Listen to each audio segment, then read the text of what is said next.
Assalamualaikum warahmatullahi wabarakatuh. Alhamdulillah berjumpa kembali di pembelajaran PKN pertemuan kedua. Sebelum kita mulai pembelajaran, marilah sama-sama kita membaca basmalah. Bismillahirrahmanirrahim. Pada pertemuan sebelumnya kalian sudah belajar mengenai sejarah tentang penyusunan dan penetapan dasar negara, yaitu Pancasila. Kali ini kita akan belajar arti, kedudukan, dan fungsi Pancasila. Istilah Pancasila dalam kehidupan kenegaraan dikenalkan pertama kali oleh Insinyur Soekarno dalam sidang BPUPKI pada tanggal 1 Juni 1945.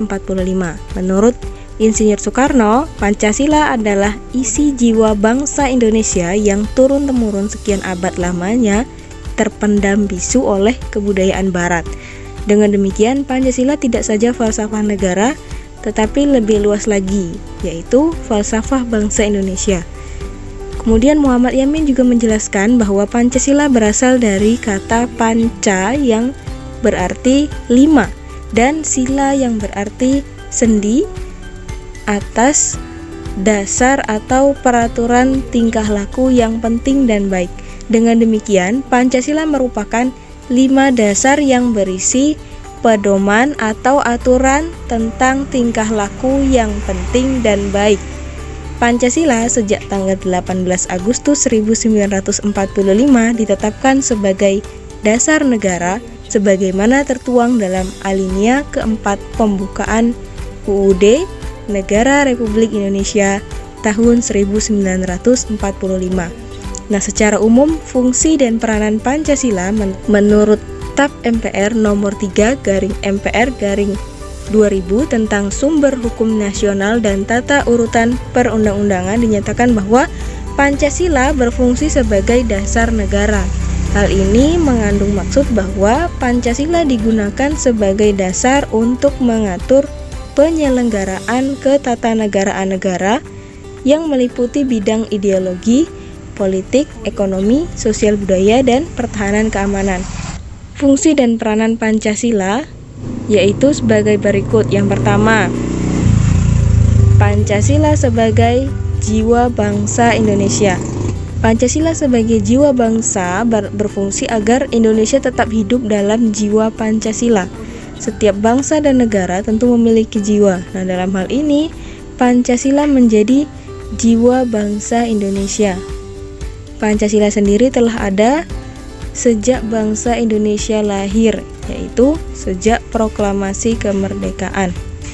Kemudian yang kedua, Pancasila sebagai kepribadian bangsa Indonesia. Pancasila sebagai pribadi bangsa Indonesia ini memiliki fungsi yaitu sebagai hal yang memberikan corak khas bangsa Indonesia dan menjadi pembeda yang membedakan bangsa kita dengan bangsa yang lain.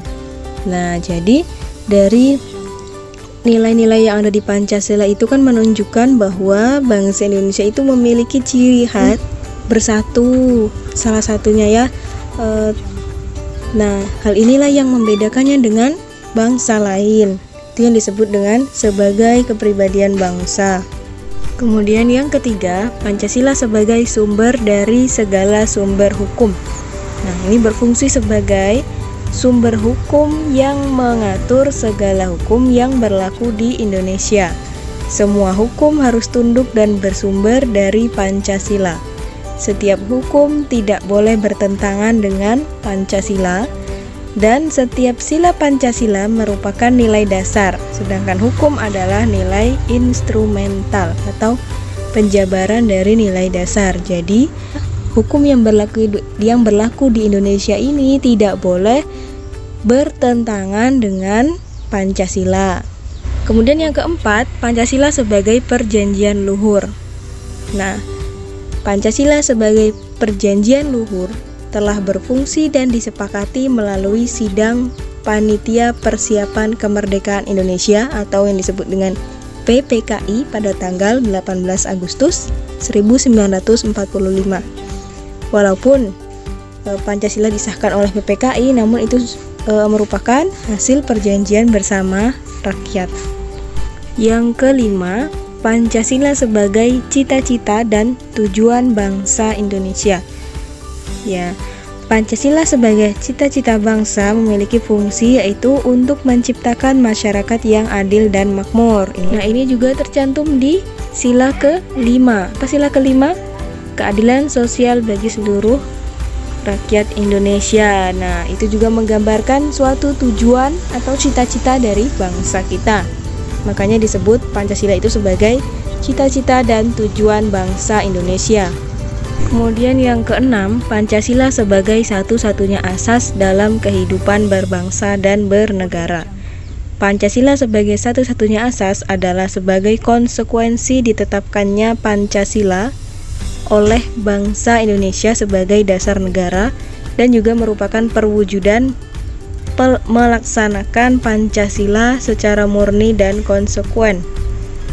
Satu-satunya asas ini berarti dasar, satu-satunya dasar dalam kehidupan berbangsa.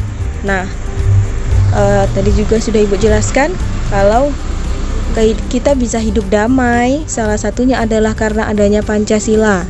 Damai di Indonesia ini ya, dengan berbagai macam suku, dengan berbagai macam agama, kita bisa hidup tetap damai, salah satunya karena adanya nilai Pancasila sebagai dasar kehidupan berbangsa dan bernegara.